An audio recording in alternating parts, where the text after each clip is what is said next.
मैं पूनम भारद्वाज आप सभी का अपने चैनल पर स्वागत करती हूँ। आज मैं लेकर आई हूँ आपके लिए रचना के आधार पर वाक्य भेद। तो आइए सबसे पहले हम समझते हैं वाक्य क्या होते हैं। मनुष्य एक सामाजिक प्राणी है। वह समाज में रहता है, अपने मन के भाव दूसरों को बताना चाहता है तथा उनके विचारों को सुनना जानना चाहता है, जिसके लिए वह भाषा का सहारा लेता है। यह भाषा उसके मुंह से शब्दों या वाक्यों के माध्यम से व्यक्त होती है। शब्दों की रचना वर्णों के सार्थक मेल से होती है। इन्हीं सार्थक शब्दों के सार्थक और व्यवस्थित मेल से वाक्य बनते हैं। शब्द कैसे होते हैं? सार्थक, जो एक अर्थ लिए होते हैं, और व्यवस्थित मेल, जो एक व्यवस्थित क्रम से हों, तो उनके मेल से वाक्य बनते हैं। वाक्य भाषा की छोटी इकाई है, जिसके द्वारा लिखने या बोलने वाले के मन का आशय समझ में आ जाता है। जब हम कोई बात करते हैं और वाक्यों के द्वारा बातचीत होती है, तो उसके द्वारा हम एक दूसरे के मन की बात को समझ जाते हैं।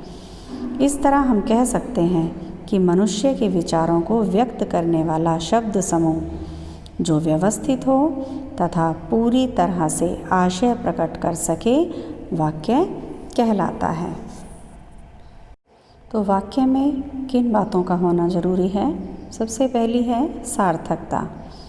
वाक्य रचना के लिए ज़रूरी है कि उसमें प्रयुक्त सभी पद सार्थक होने चाहिए, जितने भी पद हैं, क्योंकि वाक्य में जिन शब्दों का इस्तेमाल हो रहा है वही शब्द वाक्य में जब प्रयुक्त होते हैं तो वो पद कहलाते हैं। जैसे राम पार्क में खेलता है, मैं घर जाकर खाना खाऊंगा। दूसरा है योग्यता। योग्यता का मतलब है क्षमता, कैपेबिलिटी। इसका अर्थ यह है कि शब्दों में सार्थकता होनी चाहिए और उसी के साथ साथ प्रसंग के अनुसार अर्थ देने की क्षमता भी होनी चाहिए। जो प्रसंग चल रहा है उसी के अनुसार उसका अर्थ भी मिलना चाहिए, उसकी अर्थ की योग्यता होनी चाहिए। उदाहरण के लिए, पवन पानी खाता है। अब बताओ, पवन पानी खा सकता है? नहीं। तो वाक्य क्या होना चाहिए? पवन खाना खाता है। इसी तरह से श्याम खाना पीता है, तो क्या होना चाहिए? श्याम पानी पीता है। तीसरा है आकांक्षा। इसका अर्थ है इच्छा। इसका आशय है कि वाक्य अपने आप में पूरा होना चाहिए, उसमें कोई भी शब्द कम नहीं होना चाहिए जिससे वाक्य अधूरा लगे। जैसे लड़के खाना है, तो लड़के खाना है नहीं होगा पूरा वाक्य, पूरा क्या होगा? लड़के खाना खा रहे हैं। इसी प्रकार से दूसरा है सैनिक लड़ हैं, जबकि होना क्या चाहिए? सैनिक लड़ रहे हैं। तो इस प्रकार से अधूरा वाक्य ना होकर पूरा वाक्य बनना चाहिए। पदक्रम। पदक्रम का सही अर्थ जानने के लिए शब्दों का उचित पद क्रम में होना जरूरी है। अगर पद क्रम नहीं होगा तो वाक्य का सही अर्थ भी नहीं निकल सकता। सारे देश के नागरिक कर्तव्यनिष्ठ हैं। देश के सारे नागरिक कर्तव्यनिष्ठ हैं। तो सही वाक्य क्या होगा? देश के सारे नागरिक कर्तव्यनिष्ठ हैं। गाय का ताकतवर दूध होता है? नहीं, ऐसा नहीं। गाय का दूध ताकतवर होता है। तो इस प्रकार शब्दों का उचित पद क्रम में होना भी जरूरी है। अब है बच्चों अन्वय। इसका अर्थ है मेल। वाक्य में कर्ता, वचन, लिंग, कारक आदि में होना जरूरी है। इसके बिना वाक्य का पूर्ण अर्थ नहीं निकलता। जैसे मेरे देश में अनेक नदियाँ बहता है, तो ये वाक्य कैसा है? ये इनका मेल सही नहीं है, क्योंकि कर्ता के अनुसार लिंग नहीं है, वचन नहीं है। तो वाक्य क्या होना चाहिए? मेरे देश में अनेक नदियाँ बहती हैं। चूहे किताबें कुतर गई। चूहे किताबें कुतर गए, सही वाक्य यह होगा। तो कर्ता के हिसाब से ही वचन, लिंग, कारक का होना जरूरी है। अब चलते हैं बच्चों आगे वाक्य के अंग की ओर। वाक्य की संरचना के आधार पर उसको दो भागों में विभाजित किया जाता है। पहला है उद्देश्य, दूसरा है विधेय। तो पहला उद्देश्य क्या होता है? वाक्य में जिसके बारे में कुछ कहा गया हो उसे उद्देश्य कहते हैं। इसके अंतर्गत कर्ता तथा कर्ता विस्तार आ जाते हैं।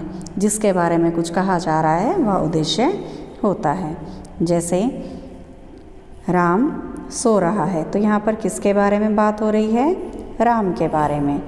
इसी प्रकार से राजू खाना खा रहा है, तो यहाँ राजू के बारे में बात हो रही है। फिर किसान फलों के पेड़ भी लगाते हैं, तो किसान के बारे में बात हो रही है, तो ये उद्देश्य हैं।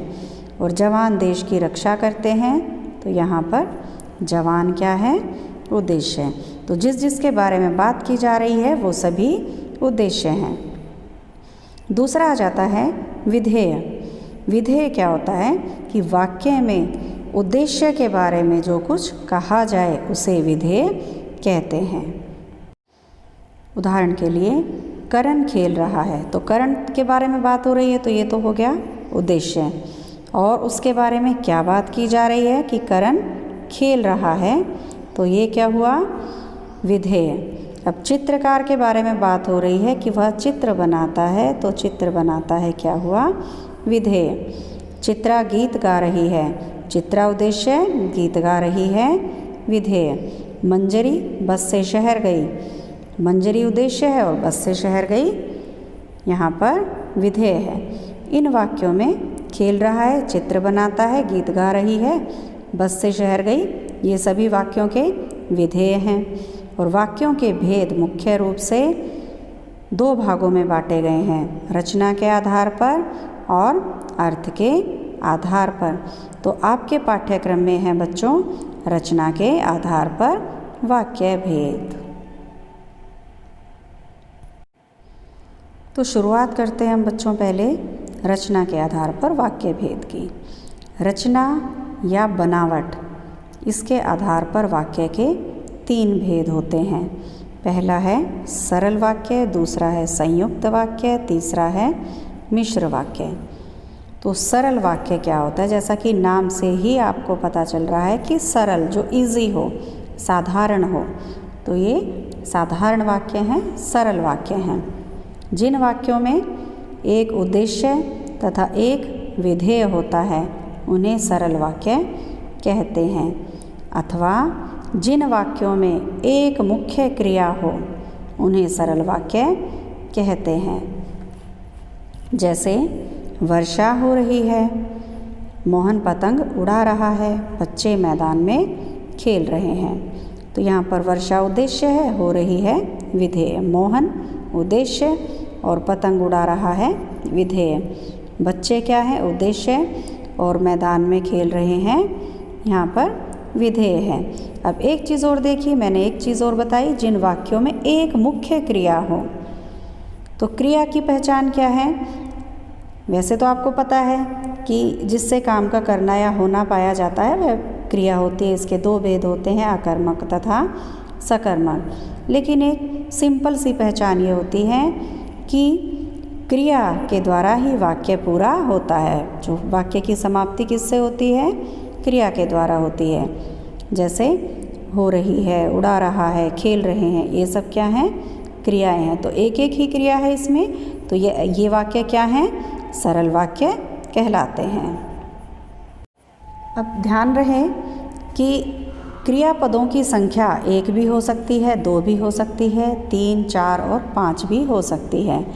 जैसे क्रियापद क्या है? मैंने बोला वह साधु है, तो वह साधु है में क्या है? एक ही क्रिया है जो कि है। ठीक है। दो क्रियापदों के उदाहरण, वह विद्यालय जाता है, तो जाता है, ये हो गए दो क्रियापद। इसी प्रकार से 3 क्रियापद के उदाहरण, वह खाता जाता है, तो खाता जाता है। कितने पद हुए बच्चों? 3 पद हुए।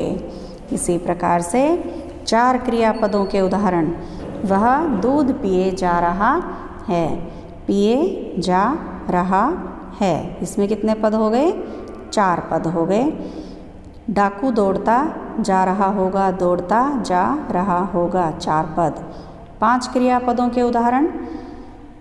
वह पढ़ता चला जा रहा था। तो बच्चों कितने क्रियापद हुए इसमें? पढ़ता चला जा रहा था। तो ये तो हुए 5 क्रियापद। तो इस प्रकार ये वाक्य कैसे हैं? सरल वाक्य हैं। कारण इनका क्या है? एक ही, कि इनमें मुख्य क्रिया कितनी है? मुख्य क्रिया एक है, चाहे क्रियापद कितने ही हों। तो सरल वाक्य की शर्त क्या है? उसमें एक मुख्य क्रिया होनी चाहिए, परंतु क्रियापद एक से अधिक हो सकते हैं। जैसे वह रोटी खाकर विद्यालय जाता है, तो मुख्य क्रिया तो क्या है इसमें? जाता है। वह नाच नाच कर गाएगा, मुख्य क्रिया इसमें गाएगा। रोटी खाकर और नाच नाच कर, ये सब क्या हैं? ये हैं पूर्वकालिक क्रिया। इनका अपना कोई अस्तित्व नहीं है और ना ही इससे वाक्य पूरा हो रहा है, वाक्य को पूर्णता नहीं मिल रही है। इसी प्रकार से कुछ वाक्यों में 2 से अधिक भी क्रियाएं होती हैं। जैसे यहाँ वह गाकर, हंसकर, रीझकर और मुस्कुराकर सबका दिल जीत लेता है। तो गाकर, हंसकर, रीझकर और मुस्कुराकर, ये क्रियाएं तो कैसी हैं? पूर्वकालिक क्रियाएं। इनसे वाक्यों को पूर्णता नहीं मिल रही। और सबका दिल ये आगे है जीत लेता है, यह है मुख्य क्रिया जिससे वाक्य को पूर्णता मिल रही है। तो बच्चों, मुख्य क्रिया की पहचान कैसे होती है, यह बात भी आपको याद रखनी होगी। मुख्य क्रिया की पहचान यह है कि उससे वाक्य समाप्त होता है और अर्थ को पूर्णता मिलती है। तो बच्चों, ये था सरल वाक्य के बारे में। अब आगे मैं चलती हूँ संयुक्त वाक्य के बारे में बताने। इस संयुक्त वाक्य क्या होते हैं? संयुक्त वाक्य जिन वाक्यों में 2 या 2 से अधिक स्वतंत्र उपवाक्य किसी समुच्चय बोधक अव्यय शब्द से जुड़े होते हैं। स्वतंत्र उपवाक्य या 2 से अधिक उपवाक्य किसी समुच्चय बोधक अव्यय से जुड़े होते हैं। समुच्चय बोधक या योजक जो जोड़ता है 2 वाक्यों को, उन्हें क्या कहते हैं? संयुक्त वाक्य। जैसे 2 को 1 कर देना, मिला जुला। संयुक्त परिवार के बारे में सुना है, मिले जुला परिवार। इसी प्रकार से मिले हुए वाक्य, जिन वाक्यों को मिलाया गया। तो माँ बाजार गई और सब्जियाँ लेकर आई। यहाँ पर योजक शब्द क्या है? समुच्चय बोधक क्या है? और उपवाक्य कितने हैं यहाँ पर? 2। माँ बाजार गई, सब्जियाँ लेकर आई, तो 2 उपवाक्यों को जोड़ा गया। दूसरा है आप खाना खाएं और आराम करें, और यहाँ पर योजक है आप खाना खाएं और आराम करें। ये दोनों क्या हैं? उपवाक्य हैं, उनको मिलाया गया योजक की सहायता से। आप चाय पिएंगे या कॉफ़ी, या यहाँ पर क्या है? समुच्चय बोधक। राम बीमार है इसलिए स्कूल नहीं आया, इसलिए यह क्या है? योजक शब्द है। विद्यार्थी परिश्रमी होता है तो अवश्य सफल होता है, योजक शब्द है। सोमवार को हड़ताल है अतः बाजार बंद रहेगा। तो 2 उपवाक्यों को योजक या समुच्चय बोधक से जोड़ा गया। तो ये सब क्या हुए? संयुक्त वाक्य। कुछ योजक हैं जिन्हें आप अपने पास नोट कर सकते हो, जैसे और, तथा, किंतु, परंतु, अन्यथा, एवं, इसलिए, अतः, परंतु, या, नहीं तो, अन्यथा, वरना आदि। तो बच्चों, ये क्या थे हमारे? हमने क्या पढ़े? संयुक्त वाक्य। इसके बाद चलेंगे हम आगे मिश्र वाक्य की ओर। तो मिश्र वाक्य क्या होते हैं? जिन वाक्यों की रचना एक से अधिक ऐसे उपवाक्यों से हुई हो जिनमें एक उपवाक्य प्रधान और अन्य गौण हो, उन्हें मिश्र वाक्य कहते हैं। अर्थात एक मुख्य उपवाक्य हो और अन्य उपवाक्य उस पर आश्रित हो, उन्हें क्या कहते हैं? मिश्र वाक्य कहते हैं। मिश्र वाक्य के उपवाक्य कौन से होते हैं? किन योजकों से जुड़े होते हैं? जैसे कि, जैसा, तैसा, जो, वह, जब, तब, क्योंकि, वही, जिसे, यदि, तो, ऐसा, जो, जिसे, उसे, इत्यादि। तो बच्चों अब आप कहोगे कि उपवाक्य क्या होते हैं। तो उपवाक्य दो प्रकार के होते हैं, प्रधान उपवाक्य और आश्रित उपवाक्य। तो इनकी पहचान के लिए पहले चलते हैं प्रधान उपवाक्य की ओर। प्रधान उपवाक्य क्या होता है? जो किसी दूसरे उपवाक्य पर निर्भर नहीं होता और जिसकी क्रिया मुख्य क्रिया होती है, अर्थात जो मुख्य होता है, खास होता है। इसी प्रकार से आश्रित उपवाक्य क्या होता है? आश्रित दूसरे उपवाक्य पर आश्रित होता है।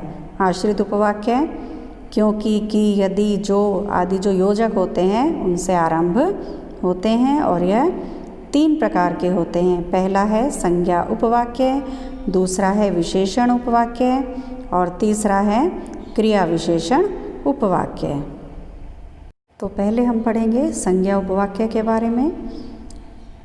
जो उपवाक्य वाक्य में संज्ञा का काम करते हैं वे संज्ञा उपवाक्य कहलाते हैं। संज्ञा उपवाक्य से पहले प्रायः की का आरंभ होता है, की का प्रयोग किया जाता है। जैसे मैं चाहता हूँ कि तुम डॉक्टर बनो, तो जहाँ पर की आ गया तो यहाँ पर क्या हुआ? ये संज्ञा उपवाक्य है। राम को विश्वास है कि श्याम होली पर जरूर जाएगा, तो यह की आ गया, तो यह संज्ञा उपवाक्य है। ऐसा लगता है कि महंगाई कम नहीं होगी, तो की से जो आरंभ हुआ वह क्या हुआ? संज्ञा उपवाक्य। गांधी जी कहते थे कि हिंसा नहीं करनी चाहिए, की के कारण यह संज्ञा उपवाक्य है। पवन ने कहा कि वह दिल्ली जाएगा, तो की से शुरू हुआ, इसलिए यह संज्ञा उपवाक्य है। तो ये तो थे संज्ञा उपवाक्य। और दूसरा है विशेषण उपवाक्य। तो जैसा कि नाम से ही पता चल रहा है आपको, विशेषण क्या होते हैं? जो शब्द संज्ञा या सर्वनाम की विशेषता बतलाते हैं। तो यहाँ पर क्या होगा? जो उपवाक्य, जो आश्रित उपवाक्य प्रधान उपवाक्य की किसी संज्ञा या सर्वनाम की विशेषता बताते हैं, उन्हें विशेषण उपवाक्य कहते हैं। तो उदाहरण के लिए, जिसने कार्य नहीं किया वह खड़ा हो जाए। तो जिसने कार्य नहीं का, उस व्यक्ति के बारे में बात हो रही है, तो उसकी विशेषता हो गई। तो जिसने से आरंभ होने वाले वाक्य क्या हैं? विशेषण उपवाक्य। जो आदमी पढ़ाता है वह अध्यापक होता है, तो यहाँ पर उसकी विशेषता बताई जा रही है, किसकी? अध्यापक की। उन अंकल को बुलाओ जिनके हाथ में बैग है, तो यहाँ पर उनकी विशेषता बताई जा रही है कि उन अंकल के हाथ में बैग है। वह साइकिल कहाँ है जिससे आप कल आए थे? उस साइकिल की विशेषता बताई गई जिससे आप आए थे। जिसे आप ढूंढ रहे हैं वह तो चला गया। वह आम कौन सा है जो दशहरी है? तो इस प्रकार ये थे विशेषण उपवाक्य। तो विशेषण का आरंभ किन से होता है? उसके लिए कुछ सर्वनाम जैसे जो, जिसने, जिसे, जिससे, जिनको, जिनके लिए आदि से जिनका आरंभ होता है वह क्या होते हैं? विशेषण उपवाक्य होते हैं। अब तीसरा है क्रिया विशेषण उपवाक्य। जिन उपवाक्यों द्वारा मुख्य उपवाक्यों में क्रिया की विशेषता बताई जाती है उन्हें क्रिया विशेषण उपवाक्य कहा जाता है। क्रिया विशेषण वही होता है जिसमें क्रिया की विशेषता बताई जाती है। जैसे वह धीरे धीरे चलता है, तो चलता है क्रिया है, तो उसकी विशेषता क्या है? धीरे धीरे। तो यह क्या है? क्रिया विशेषण। तो इस प्रकार जिन उपवाक्यों द्वारा मुख्य उपवाक्यों में क्रिया की विशेषता बताई जाती है उन्हें क्रिया विशेषण उपवाक्य कहते हैं। क्रिया विशेषण उपवाक्य किसी काल, स्थान, रीति, परिमाण, कार्य, कारण आदि की भी पहचान कराते हैं। तो इन उपवाक्यों में जहाँ, जैसा, जब, ज्यों, त्यों आदि समुच्चय बोधक अव्यय प्रयुक्त होते हैं। उदाहरण के लिए, जब राम आया तो बारिश हो रही थी। तो यहाँ पर बात किसकी हो रही है? समय की। तो यह क्या है? काल सूचक उपवाक्य। यदि वह पढ़ लेता तो अवश्य अच्छा इंसान बनता। तो यहाँ पर एक कार्यकरण बताया जा रहा है कि अगर वो ऐसा करता तो परिणाम या हेतु सूचक वाक्य भी, उपवाक्य भी इसे कहते हैं। जहाँ जहाँ प्रधानमंत्री गए वहाँ उनका भव्य स्वागत हुआ। तो यह स्थान पर स्थानवाची क्रिया विशेषण हुआ। जहाँ तुम रहते हो वहीं मैं रहता था, ये रीतिवाचक। जैसा अध्यापक ने बताया बच्चों ने वैसा किया, ये भी रीतिवाचक। जैसा करोगे वैसा भरोगे, रीतिवाचक। जितना तुम जानते हो उतना काम करो, यह कालवाची क्रिया विशेषण। तो मिश्र वाक्य के अंतर्गत आपने पढ़े उपवाक्यों के बारे में पढ़ा, प्रधान उपवाक्य और आश्रित उपवाक्य। और आश्रित उपवाक्य के 3 प्रकार, संज्ञा उपवाक्य, विशेषण उपवाक्य और क्रिया विशेषण उपवाक्य। तो इस प्रकार मिश्र वाक्य के कुछ उदाहरण, जैसे ही शाम हुई बिजली चली गई। जब नई कक्षा में दाखिला होगा तब हम पढ़ेंगे। तो इस प्रकार देखो, जब तब, जैसे तैसे, जो व्यक्ति स्वावलंबी होते हैं वे सदा सुखी रहते हैं। चूँकि उसे जूते खरीदने थे इसलिए वह बाजार गया। तो इस तरह के जो वाक्य होते हैं ये सब कैसे वाक्य होते हैं? मिश्र वाक्य होते हैं। तो अब हम इसके कुछ उदाहरण करके देखते हैं कि जैसे एक सरल वाक्य है, इसकी पहचान क्या बताई थी? इसमें मुख्य क्रिया एक पहचान होती है। बालक रो रो कर चुप हो गया। तो इसमें मुख्य क्रिया कितनी है? एक है, चुप हो गया। तो यह कैसा वाक्य है? सरल वाक्य। अब संयुक्त में क्या होते हैं? 2 उपवाक्य जोड़े जाते हैं योजक के द्वारा। बालक रोता रहा और चुप हो गया। तो और के द्वारा यहाँ इसे जोड़ा गया, तो ये क्या हुआ? संयुक्त वाक्य। इसी प्रकार से मिश्र वाक्य, तुम वहाँ चले जाओ जहाँ गाड़ी रुकती है। वहाँ जहाँ आ गया, तो ये वाक्य किस प्रकार का है? मिश्र वाक्य, जिसमें प्रधान और आश्रित उपवाक्य होते हैं। और अब अगर हम इनको बदलना चाहते हैं, इनको रूपांतरित करना चाहते हैं, सरल को संयुक्त में या संयुक्त को मिश्र में, तो वो किस प्रकार से होगा? जैसे स्वावलंबी व्यक्ति सदा सुखी रहते हैं। यह कैसा वाक्य है? सरल वाक्य। तो इसे हम बदलेंगे मिश्र वाक्य में, तो क्या बन जाएगा बच्चों? जो व्यक्ति स्वावलंबी होते हैं वे सदा सुखी रहते हैं। ये हमने बदला सरल से मिश्र में। और सरल से हम संयुक्त बदलते हैं, तो जैसे सूर्योदय होने पर पक्षी बोलने लगे, तो संयुक्त वाक्य क्या हुआ? सूर्योदय हुआ और पक्षी बोलने लगे। इसी प्रकार से संयुक्त वाक्य को सरल में कैसे बदलेंगे? तुम बाहर गए और वह सो गया। तो सरल में तुम्हारे बाहर जाते ही वह सो गया। संयुक्त से मिश्र में नीरजा ने कहानी सुनाई और नमिता रो पड़ी। तो नीरजा ने ऐसी कहानी सुनाई कि नमिता रो पड़ी।